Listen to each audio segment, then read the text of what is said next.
Hey, there's a lot that has been said about Puss in Boots: The Last Wish. In many ways, it far exceeded audience expectations and set a new bar for what animated movies can do, who they can appeal to, and the general public's idea of what they are. Its beautiful art and animation breathes life into DreamWorks' previous tired photorealism by pushing proportions in the character designs, fostering a skillful and plentiful use of vivid color, and getting creative with movement and posing, both in the moments that Puss behaves like an actual cat, and the fight scenes that display clear inspiration from the forever legendary and innovative animation of Spider-Man Into the Spider-Verse. The trend of pushing for more stylized designs inspired by comic books, clay, and paintings over photorealism has brought forth a new wave of beautiful animation that showcases what the medium is at its best, things that can't be accomplished or conveyed within live action. And what an absolute treat it is to see animation at its very best during this film. But the excellence of artistry on display here reaches far further than that. The story of The Last Wish is one of universal relatability.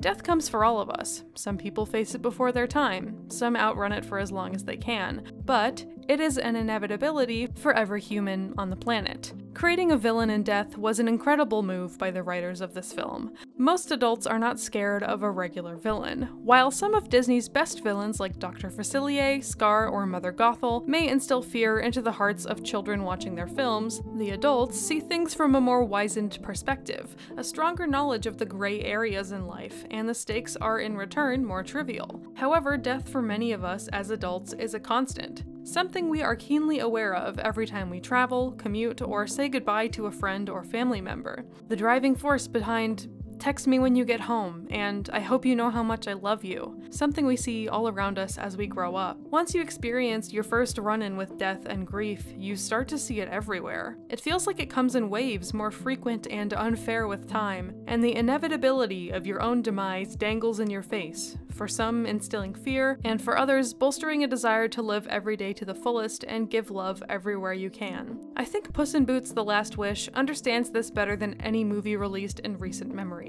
This is Pick It Up, Puss in Boots, and the Will to Live. The Shrek franchise has always been close to my heart. Smash Mouth all-time greatest banger aside, its themes of misfits finding community and embracing your true self resonated with me as a young person, and the first movie was possibly the most played DVD in my house. I even met my first group of real internet friends through modding a Shrek memes page that was so big DreamWorks took it down. Here's a goofy Photoshop I made in that era. At this point, I have basically every story beat of Shrek memorized. That being said, I admittedly fell off following the franchise sometime around Shrek 4, and I had refocused my interest on other things. So with that in mind, a sequel to a spin-off of a sequel was the last thing I expected all my friends to praise. But then that happened. I'll be honest and say that the beginning of January was a very tough time for me. So when I went to see Puss in Boots: The Last Wish in theaters by myself, it was at the end of one of the lowest weeks of my life. I desperately wanted to get out of my house and forget the headspace that I was in for a few hours, and I figured this would do the trick. All I expected was something fun to make me laugh and take my mind off of things, but instead I got the exact message that I needed to hear to pick up the pieces of my life and move forward. I've dropped hints and anecdotes throughout my video essays about what my life was like growing up. I've purposefully never gone too into detail, as I think some things should stay protected, but going through the things that I did as a child will leave you in a less than optimal state for handling adulthood. Due to those circumstances, I've spent most of my life grappling with a loud and overwhelming case of depression, constantly in fight or flight, even when I didn't want to be, running from difficult situations and avoiding facing my own reality. And while I have definitely grown a lot as a person since my early 20s when that was a huge problem for me, it definitely still has been something that I struggle with as I continue to grapple with my trauma. And while his demeanor and bravado tell a different story on the surface, I think Puss in Boots as a character faced some of those same things. He knew he had died before, but never kept track of how many times. Whether he was in denial or truly unaware of the consequences of his fearlessness, I'm not sure. But in that theater, in the moment when he was made aware of being on his last life, I knew that this movie was going to be deeper than I had anticipated.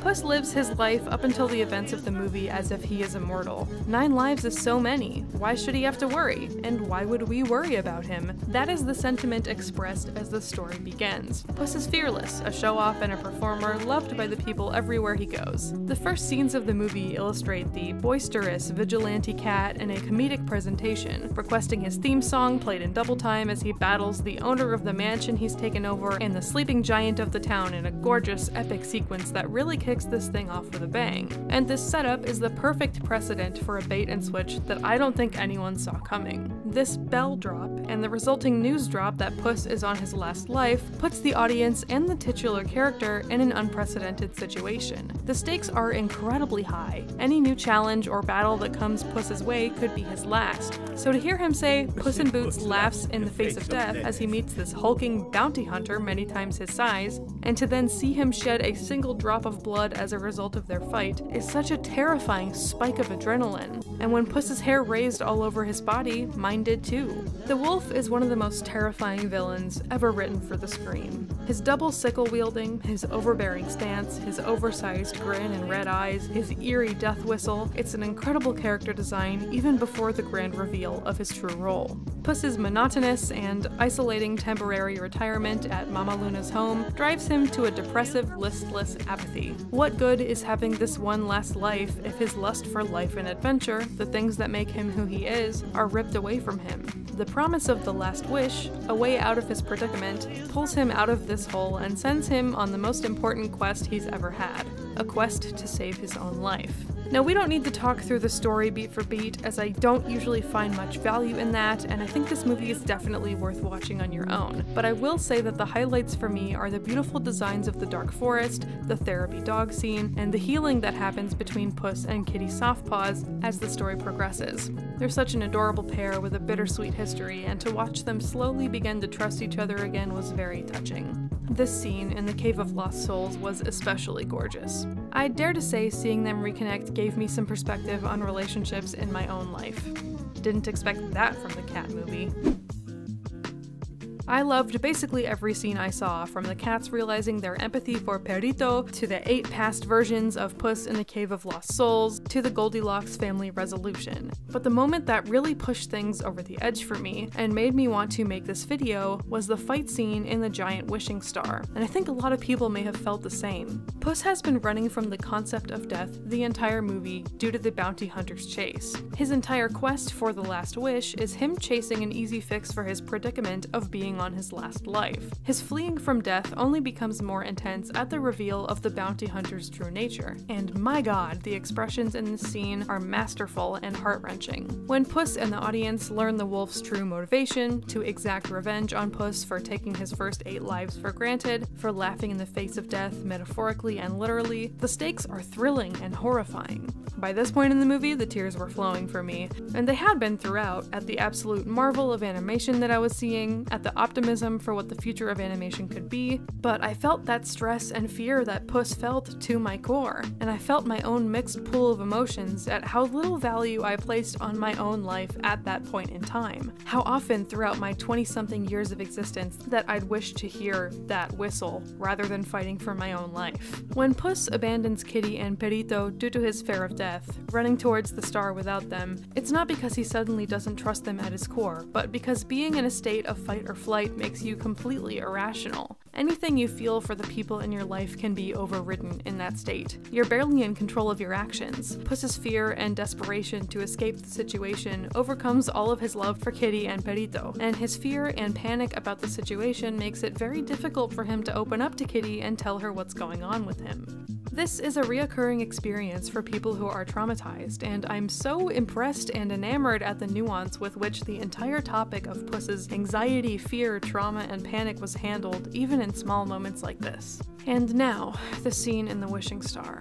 One of the most beautifully lit, framed, and blocked scenes in animation. Evocative of the gorgeous and mind-blowing Super Collider scene in Spider-Verse. From each character's entrance, to the pivot from their battle, to their unification against Jack Horner, It's a stunning piece of visual storytelling. I could look at the purple crystalline hues of this scene all day, and in the moment, in that theater, I was truly glued to the screen, an absolute emotional mess. And then, Death himself issues that haunting whistle, and one of my most cherished moments in modern media begins. You gonna take the coward's way out? Or you gonna fight? Against a hellscape of pink flames, Puss in Boots is once again face to face with death. The thing he spent the entire story running from, desperately trying to escape, trapped with no way out but to fight. Pick it up.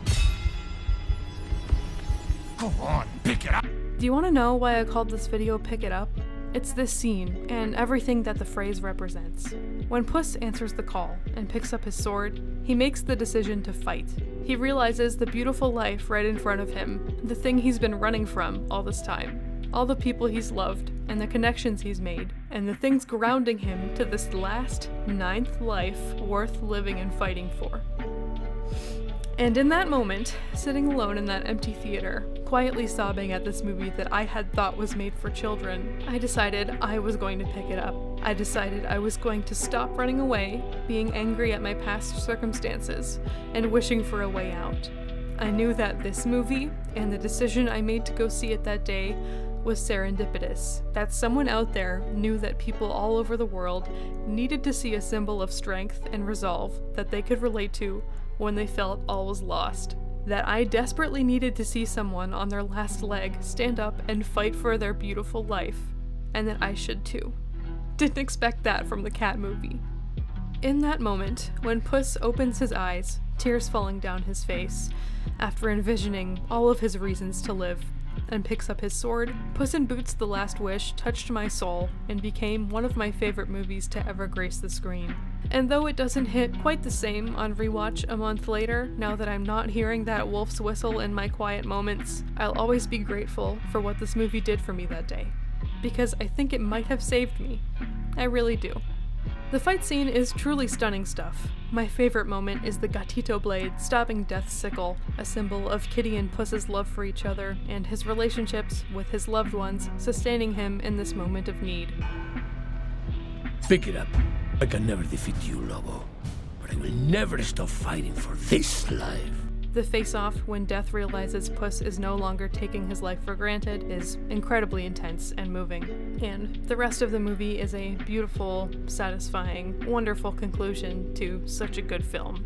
I adore this movie, truly, and I hope we get to see more modern animation move in this direction and dare to tell such impactful and universal stories. And if you're struggling, pick it up. Just try, just for today. See what happens when you fight back, and you'll thank yourself in a month.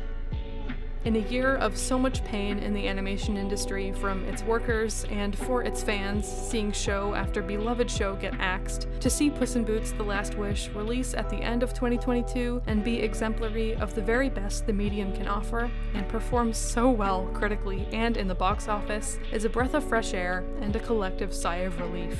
This movie cements the thing that you and I have known for a long time now. Animation isn't just for kids. It's a medium accessible to everyone. Thank you so much for being here with me right now, and for watching.